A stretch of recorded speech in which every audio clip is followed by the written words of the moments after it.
بسم اللہ الرحمن الرحیم۔ السلام علیکم ورحمۃ اللہ وبرکاتہ۔ کتابوں کی دنیا میں خوش آمدید۔ آج اس کتاب کا میں آپ کو تعارف کروانا چاہتا ہوں۔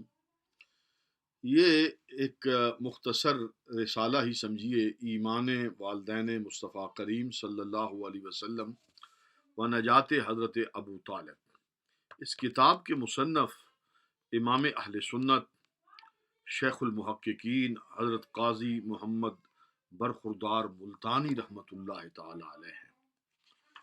کتاب کا عنوان اور موضوع کا آپ کو اندازہ ہو گیا۔ حضرت مصنف کی جو شہرت ہے، وجہ شہرت اہل علم کے اندر، وہ حاشیہ نبراس ہے۔ قاضی برخوردار ملتانی کی یہ سب سے مشہور تصنیف ہے، حاشیہ نبراس۔ اس میں علامہ تفتازانی کی جو مشہور تصنیف ہے شرح عقائد، جو درس نظامی میں شامل ہے، متداول ہے اور عقائد پر انتہائی اہم کتاب ہے، اس پر علامہ عبدالعزیز پرہاروی نے اس کی شرح کی۔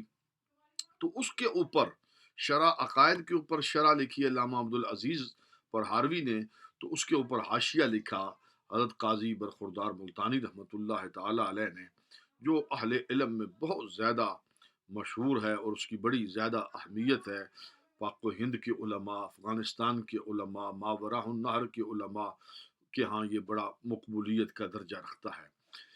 قاضی صاحب کی یہ جو کتاب جو میں نے آپ کے سامنے پیش کی ہے، جس کا میں بک ریویو دینا چاہتا ہوں، یہ ایمان والدین مصطفیٰ کریم صلی اللہ علیہ وسلم پر قاضی صاحب کی بہترین تحقیق کا شاہکار ہے۔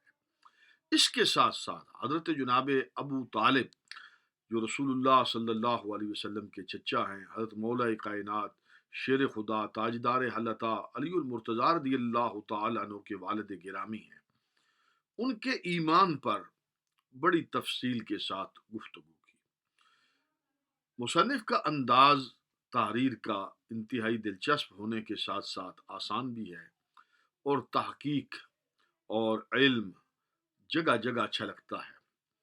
مصنف نے اپنے اس کتاب کی جو تحقیق کا رخ ہے، اس میں جو سب سے بڑی اہم ترین بات ہے، جس کو میں سب سے زیادہ پسند کرتا ہوں، وہ ہے انصاف۔ یہ کتابوں کی دنیا میں نے جو سمجھا ہے کہ بہت سارے مصنفین موجودہ دور کے اور پہلے بھی، قلم میں جس طرح زبان میں انصاف نہیں ہے، رویوں میں انصاف نہیں ہے، اسی طرح قلم و تحقیق میں بھی انصاف نہیں ہوتا، تعصب ہوتا ہے۔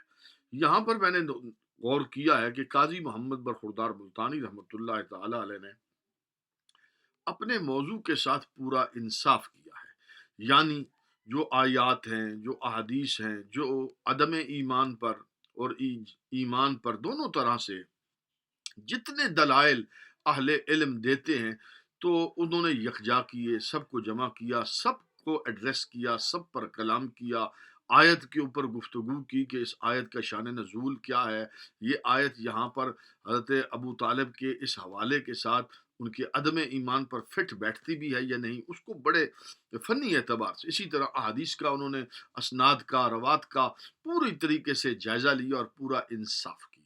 صرف نظر کوئی ایسی بات نہیں کی کہ کوئی کہے کہ انہوں نے یہ بات، یہ عبارت جو ہے چھپا لی، آدھی بیان کی، آدھی بیان نہیں کی، نہیں، پورے انصاف کے ساتھ اس موضوع کا انہوں نے جائزہ لیا ہے۔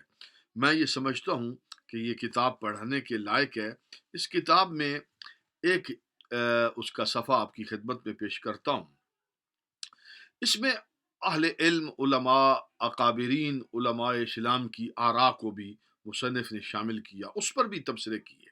تو یہاں پر ایک بڑی خوبصورت بات لکھی ہے کہ ہم حضرت ابو طالب کے حوالے سے وہ فرماتے ہیں کہ ہم آپ کے قلباً مومن ہونے کے دلائل کو 5 قسموں میں تقسیم کر کے پیش کر رہے ہیں۔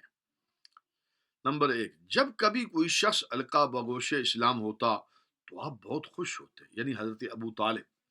اپنی اولاد کو آپ نے حکمن فرمایا کہ وہ نبی کریم علیہ الصلوۃ والسلام کا ساتھ دیں۔ نمبر 3، آپ کے منظوم کلام سے توحید کی تائید اور شرک کی نفی ملتی ہے۔ نمبر 4، آپ کے منظوم کلام سے نبی کریم صلی اللہ علیہ وسلم کے نبی اور رسول برحق ہونے کا ثبوت ملتا ہے۔ نمبر 5، آپ کے منظوم کلام میں ہے کہ دنیا و آخرت کی کامیابی محمد الرسول اللہ صلی اللہ علیہ وسلم کی غلامی میں پوشیدہ ہے۔ اب یہ جو 5 باتیں لکھی ہیں، یہ ساری باتیں ان کے دلائل کے ساتھ ان چیزوں کو انہوں نے نقل کیا، پھر اس پر کلام کیا، اس کی صحت پر کلام کیا۔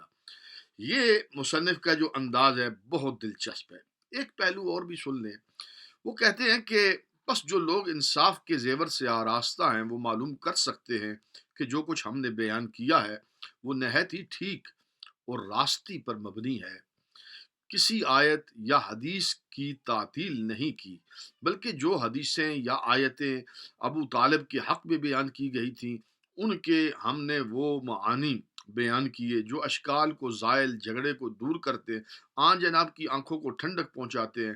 ابو طالب کے بغض و تنقیص سے سلامتی ہوتی ہے اور حضرت ابو طالب کی تنقیص اعزائے رسول کے مترادف، یعنی ان ساری چیزوں کا جائزہ لے کر وہ کہتے ہیں کہ یہ بات تو مسلمانوں نے غالباً مانی ہوئی ہے کہ ابو طالب کے بغض و تنقیص سے شفیع المذنبین امام الانبیاء صلی اللہ علیہ وسلم کو ایذا ہوتی ہے، اور ایذائے رسول سے جو کچھ حاصل ہوتا ہے قرآن کریم میں وہ مذکور ہے، پھر آگے وہ آیات لاتے ہیں۔ اس لیے میں کہوں گا کہ یہ کتاب آپ ضرور لیں، پڑھیں، مطالعہ کریں۔ اہل علم جن کو کوئی اشکال ہے کسی حوالے سے وہ اس کتاب کو دیکھیں، اور یہ بھی یاد رہے کہ قاضی محمد برخوردار ملتانی پچھلی صدی کے آدمی ہیں، بہت بڑے نامور عالم ہیں، اہل سنت میں سے حضرت اعلیٰ گولوی پیر سیدنا مہر علی شاہ قطب عالم رحمۃ اللہ تعالیٰ علیہ سے ان کی ملاقات ہے، اس کا ذکر کرتے ہیں۔ آپ کی ایک اور کتاب میرے پاس موجود ہے سرکار غوث پاک رضی اللہ تعالیٰ عنہ کے حوالے سے۔ بہرحال یہ زاویہ پبلشر نے اس کتاب کو شائع کیا ہے، آپ اس کتاب کو خریدیں، اور پھر اس کتاب کو جب آپ پڑھیں گے تو انشاءاللہ مجھے امید ہے کہ اپنے موضوع کے اعتبار سے آپ اس کو مکمل سمجھیں گے۔ والسلام علیکم ورحمۃ اللہ وبرکاتہ۔